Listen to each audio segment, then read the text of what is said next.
세계를 만나는 시간 나우 함께하고 계십니다. 이번에는 역사 속에서 세계를 배우는 시간이죠. 탐나는 세계사 덕성여대 이원복 석좌교수 전화로 연결돼 있습니다. 교수님 안녕하세요. 네, 안녕하세요. 네, 오랜만에 목소리 듣는 것 같습니다. 잘 지내셨죠? 예. 예, 교수님 저도 휴가를 다녀오는 동안 또 교수님께서도 시베리아 횡단열차 타고 네. 18일에 걸쳐서 러시아를 잘 꿰뚫고 오셨다고 제가 전해 들었는데 예. 여행하시는 동안 러시아에 대한 새로운 개념이 형성됐다. 이런 네. 이야기를 하셨다고 제가 들었거든요. 제가 느낀 게 러시아는 정말 큰 나라다. 가도 끝이 없는 대평원의 나라이고. 네. 그 다음에 이 상당히 이 옛날에 이해가 안 갔는데 징기스칸이 어떻게 그렇게 그 작은 군대로 폴란드까지 갔나 싶었는데. 네. 이게 이해가 되더라고요. 산이 하나도 없어요. 단지 있는 게 우랄산맥인데 우랄산맥 제일 높은 데가 한라산보다 낮아요. 네. 그러니까 완전히 이 러시아라는 나라가 침략의 고속도로인 셈이죠. 그렇군요. 그리고 또 이제 여러 가지 러시아 사람들에 대한 선입견이 많이 없어지고. 네. 참 순박하고 평화로운 사람들이다 그런 인상을 받았습니다. 네. 그래서 저희는 오늘은 이 시베리아 횡단 열차를 또 교수님께서 직접 타고 또 오셨다고 하니까 오늘은 그 시베리아 횡단 열차의 역사에 대해서 저희가 좀 알아보는 시간을 준비했는데 사실 저도 열차 이름을 많이 들어봤거든요. 그런데 이게 언제 왜 이런 긴 열차가 만들어졌을까 하는 생각은 해본 적이 없는 것 같습니다. 우선 이게 러시아라는 나라가 1,700만 평방킬로미터입니다. 네. 그러니까 이제 미국하고 중국하고 합친 넓이에요. 근데 거기다 길을 놓는다면은, 그러니까 차가 다니는 길을 놓는다면 대책이 안 서는 거죠. 그러니까는 마차도 그렇고, 그러니까는 결국 유일한 교통수단, 연결수단은 철로밖에 없었던 거죠. 예. 그래서 이제 지금의 러시아의 거의 모든 교통수단은 항공하고 철로에 의지하고 있는 거죠. 그러니까 이것은 러시아에서 철로라는 것은 생명선이고 보급선이고 연결선이죠. 그러니까 굉장히 다양한 방면에서 중요한 역할을 그렇습니다. 한 거네요. 네. 예. 길이도 어마어마합니다. 9,288km. 브라디보스톡에서 모스크바까지 거리가 그렇죠. 네. 지구 둘레 거의 3분의 1에 해당하는 3분의 정말 1이죠. 예. 어마어마한 길이의 철도인데 이 시베리아 횡단철도가 처음 계획됐을 시점에는 러시아 제국체제였죠?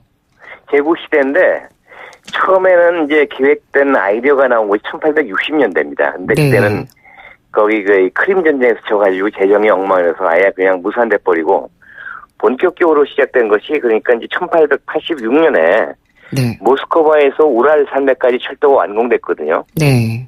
그때 이제 러시아가 느낀 것이 이제는 시베리아로 진출해야 되겠다. 연결선이 필요하다 해가지고 1891년에 알렉산드르 3세가 건설 칙령을 발표합니다. 예. 그래서 1891년에 5월 31일에 브라디보스토크하고 서쪽에서 동시에 착공을 시작해가지고 1916년에 완공이 되니까 정확하게 25년 걸린 거죠. 25년이나 걸렸겠네요. 네. 물론 그만큼 길이가 기니까 그렇게 오랜 시간이 걸렸을 텐데 그 횡단열차에 저희가 시베리아라는 이름을 붙이잖아요. 이 시베리아가 원래는 러시아 땅이 아니었다면서요? 러시아 땅이죠. 러시아 땅인데 극동지방은 러시아 땅이 아니었죠. 지금 블라디보스토크 있는데. 네. 거기는 원래 중국 청나라 땅이었는데 1860년에 이 아편전쟁 2차 거기서 이제 중국이 정신없는 기간을 이용해서 러시아가 거기를 점령을 했습니다. 조약에 의해서 차지를 했는데, 그래서 이 조선하고, 그러니까 한국하고 한반도하고 러시아하고 국경이 20km가 생긴 것이고, 블라디보스토크항이 처음 생긴 거죠, 그게. 네, 그렇군요. 그러니까 이제 러시아의 가장 큰 중요한 목적이 러시아가 그렇게 커진 이유가요. 네. 결국은 부동항입니다, 목적이. 피오트르 1세가 1700년대에 이제 해군을 만들었는데, 해군은 항구가 있어야지 않습니까? 네. 근데 이 추운 나라가 되다 보니까 얼지 않는 항구, 즉 부동항이 무르만스크라고 하는데 한 군데밖에 없어요. 거기가 어디냐니까 북극 가까운 핀란드 맨 북쪽 끝이거든요. 네. 거기가 해류가 따뜻해서 얼지 않는데, 근데 너무 먼 거예요, 거기가. 태평양 가기도 멀고, 지중해 가기도 멀고, 그러니까는 계속 남하를 하는데, 흑해 쪽은 오스만 제국이 있고, 또 이 남쪽으로 내려오니까 아프가니스탄 쪽은 영국이 맡고 있고, 네. 그러니까 결국 뻗어나간 것이 태평양 쪽으로, 블라디보스톡으로 뻗어나간 거죠. 근데 이렇게 시베리아 횡단철도가 워낙 예. 길고, 예. 크다 보니까 제가 보기에는 예. 뭐 자원, 자본, 인력 정말 어마어마하게 들어가야 될 것 같은데. 어마어마하게 들었죠. 처음에는 한 4억 루블 정도 예상했다가 네. 한 3배 이상 들었죠, 이게. 워낙 많아가지고. 그러니까 당시에는 좀 반대하는 사람들도 많았을 것 같아요. 그게 뭘 필요하냐 했는데, 그게, 만들어지지 않았기 때문에, 450만 대군을 가진 러시아 제국 군대가, 앞마당에서 전쟁 벌린 일본한테 지지 않았습니까? 네. 결국은 그게 보급전쟁에서 진 거거든요. 일본은 이제 한반도를 통해가지고 금방 철로를 이렇게 옮겨오는데, 네. 러시아는 너무 긴 동선이니까, 보급 동선. 게다가 시베리아 철도가 완성이 안 된 상황이거든요. 그건 마차로 옮기고 배로 옮기고 그러다 보니까 경고 전쟁 물자 때문에 진 거죠. 방금 말씀해 주셨으니까 저희가 러일 전쟁에 대해서 그러면 좀 구체적으로 알아보면 좋을 것 같은데 네. 이 만들어지는 과정 중에 역사적인 사건이 발생한 게 바로 말씀해 주신 러일 전쟁입니다. 그렇죠. 당시에 우리나라와 중국을 일본과 러시아가 동시에 탐내는 그런 상황이었죠. 그렇죠. 근데 이제 청나라는 물러나고 청일 전쟁에서 져가지고 네. 러시아하고 일본하고 이제 서로 조선반도인데 한반도를 탐냈는데 일본이 러시아한테 제안하죠. 너희가 만주 지배하는 거 인정할 테니까 우리가 조선 지배하는 걸 인정을 하라. 그 당시에 러시아는 워낙 강대국, 일본은 새로 뻗어오는 세력이니까 너까지 것들이 뭐 이렇게 배포 큰 주장을 하느냐. 너희 35도선까지 39도선 네. 우리 38선에 있죠. 그 약간 북쪽이요. 평양하고 원산에 있는 여기 39도선 그 이상은 올라오지 마라. 우리가 한다. 그러니까 일본 같은 경우는 만주가 필요하니까. 네. 그건 인정할 수 없다 해가지고 결국은 러일 전쟁으로 터진 겁니다, 이게. 그리고 또 일본이 안 거죠. 이것이 이제 시베리아 철도가 완성이 안 됐기 때문에. 네. 걔들 전쟁 물자 보급선이 워낙 길고 험해가지고 아마도 이건 우리가 승산이 있다 해가지고 저 버린 전쟁입니다. 네. 그러니까 러일 전쟁이 그렇게 일어났을 때 네. 여기서 또 주목해 볼 만한 인물이 한 명 있는데요. 네. 주 러시아 일본 대사관의 무관이었던 아카시 모토지로가 비밀 전문을 일본으로 보내게 됩니다. 근데 이 전문 내용이 네. 전문 내용이 바로 그런 거죠. 얘네들이 지금 이걸 빨리 서두르고 있다. 완공을 고전에 쳐야 된다. 그런 네. 내용이죠. 그러니까 이 역사적 사건 안에 러시아 시베리아 횡단철도가 굉장히 중요한 그 부분을 그렇습니다. 차지하고 있는 건데 이 아카시 모토지로라는 사람이 굉장히 또 역사적으로 유명한 사람이더라고요. 네, 그렇죠. 그래서 그 사람이 이제 그 첩보를 제공해서 일본이 러시아와의 전쟁을 결심하게 됐는데 당시 상황이 어느 정도냐면요. 이 해군에서 그 군대를 증파를 하는데 이 철도 완성이 안 되니까 이 수에즈 운을 통해서 보냈어요. 그 서너 달 걸리는 거죠. 네. 그러니까 이게 전쟁이 원래 게임이 안 되는 거였어요, 이게. 그러니까 뭐 결국은 시베리아 횡단철도로 인해서 전쟁에 패하는 그런 아이러니한 상황이 벌어진 건데, 그러니까 결국 러일 전쟁에서 러시아가 제대로 힘도 못 쓰고 일본에게 당한 거죠. 당한 거죠. 네.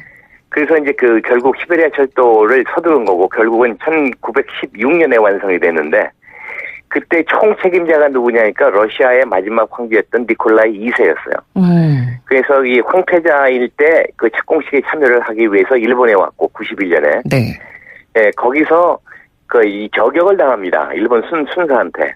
그게 오츠 사건이라고 유명한 사건인데요. 네. 그래서 일본이 난리가 났죠. 그래가지고선 기념으로 황태자 피 묻은 셔츠를 보관해놨는데, 나중에 이 황태자, 니콜라이 2세 가족이 총살당하지 않습니까? 마지막에. 네. 전부 죽었는데, 아나스타시아 공주가 살아있단 말을 들었는데, 거꾸로 일본에서 보관하고 있는 황태자 옷에서 채취한 DNA로 그것이 아니라는 게 밝혀졌죠.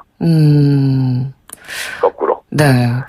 이 시베리아 횡단 열차의 역사에 대해서 저희가 이야기를 오늘 하고 있는데, 러일 전쟁 이야기까지 나누다 보니까 참 우리나라 역사에서도 빼놓을 수 없는 아픈 대목이에요. 만약에 그렇죠. 사실 러일 전쟁에서 러시아가 이겼다면 또 우리나라가 상황이 달라졌을 수도 있잖아요. 일본 지배를 안 받았겠죠. 네. 어쩌면 러시아 지배를 받았을지도 모르고 아닐지도 모르죠. 예, 그렇습니다. 뭐 아무튼 아까 말씀해 주셨지만 시베리아 횡단 열차 최종 완성이 착곡 25년 만인 1916년에 이루어졌습니다.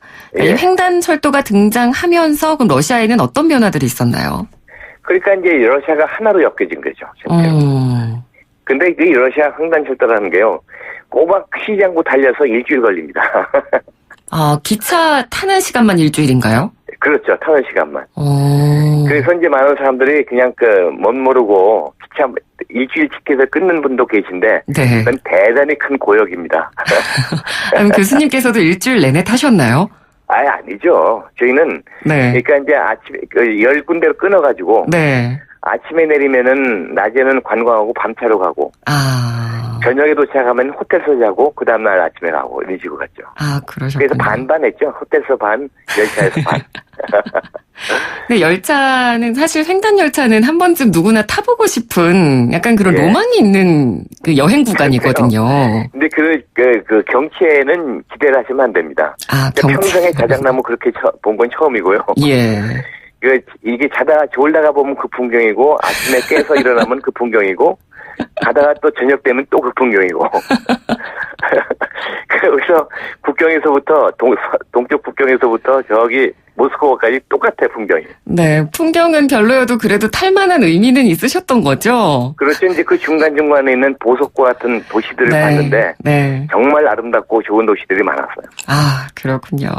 알겠습니다, 교수님. 오늘 말씀 잘 들었습니다. 고맙습니다. 네, 감사합니다. 네, 지금까지 이원복 덕성여대 석좌 교수였습니다.